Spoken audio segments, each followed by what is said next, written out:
as churches go, you are not normal.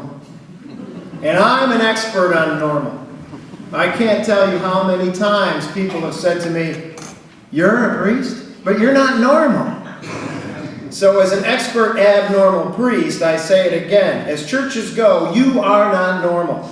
You see, a typical mainline church like ours, whether Episcopal or Presbyterian or Methodist or Lutheran or whatever, is declining.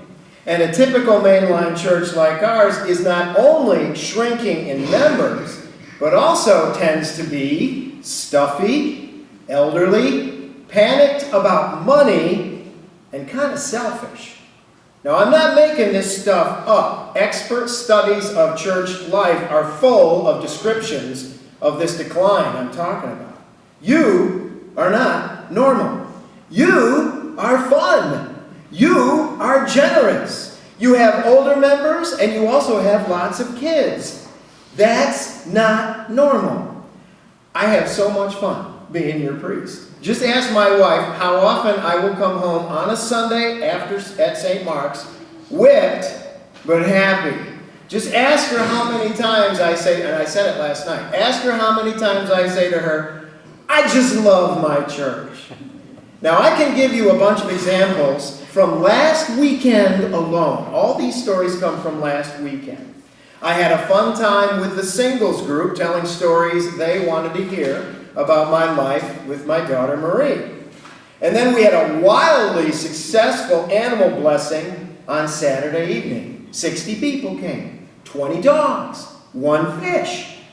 I had to laugh when young Dan Gridley tried to get me to bless his father along with the other animals. And then all the dogs, except for young Dan Gridley, were so good and so quiet. The noisiest dog, of course, was the one who lives at our house. Preacher's kids, preacher's dogs, always trouble.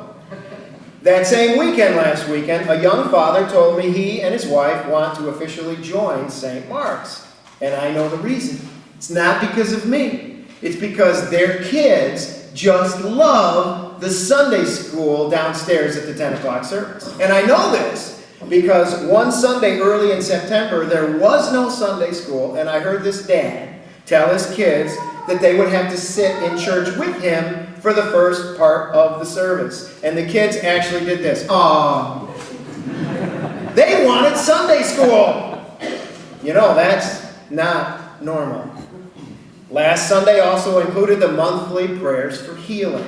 And I can't tell you what a privilege this is for me. You trust me with the pain closest to your heart, and you allow me to lay hands on you and pray for you. And those prayers always make me feel tender toward this congregation. We always have people who are rejoicing, but we always have people who hurt, and we want to support any of our members who are struggling.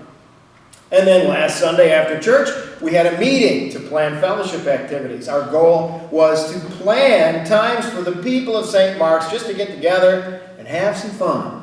And we had fun planning the fun. So, I say it again, just based on last weekend, you are not normal. This church is abnormally wonderful, and I feel abnormally lucky to be part of it. I feel like I'm part of something special. Well, how about you? If you do, it's time for us as church leaders to invite you to put your money where your mouth is, to use that old cliche. And I Googled that phrase, and to put your money where your mouth is means that you support something you believe in by doing something rather than just talking about it. Well, I want to refine that phrase a little bit. Put your money where your heart is. My heart is at St. Mark's, and I support St. Mark's with my money. This is the time of year when we ask parishioners to make a financial promise or a pledge for the coming year, and the vestry takes the total amount promised by our members and plans next year's budget based on that amount. The money given by our members, by you, is received thankfully and spent in your name very carefully. It takes money to keep our building, our church home, working and in shape. It takes money to have a parish priest and a Sunday school program and a music program. It takes money to be able to help the poor around us in this difficult economic time. The good news is that we have all the money we need. Bad news, it's still in your possession.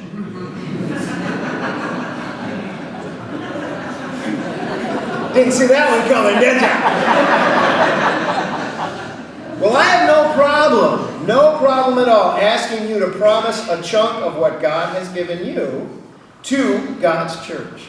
Jesus had no problem talking to that rich guy to try to get him to let go of his tight grip on that money. In effect, Jesus said to that rich guy, "Put your money where my heart is." The guy missed the boat. He couldn't let go, and so he missed becoming part of something special. A community of Jesus' friends who were a new family. A community of Jesus' friends who would help the poor. A community of Jesus' friends who were going to change the world. Well, don't you miss the invitation. Be part of something special. This church is not normal, but this church is special. This church is fun and generous and happy to bless and to be blessed. This church is a family and is one of many communities of Jesus' friends who want to make a difference in God's world. Don't miss out. Make a difference. Be the person Jesus hopes you will be. Put your money where his heart is. Amen.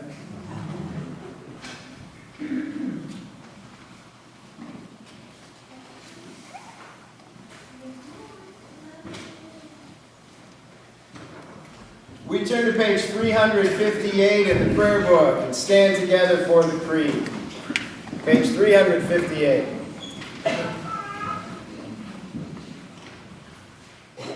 We believe in one God,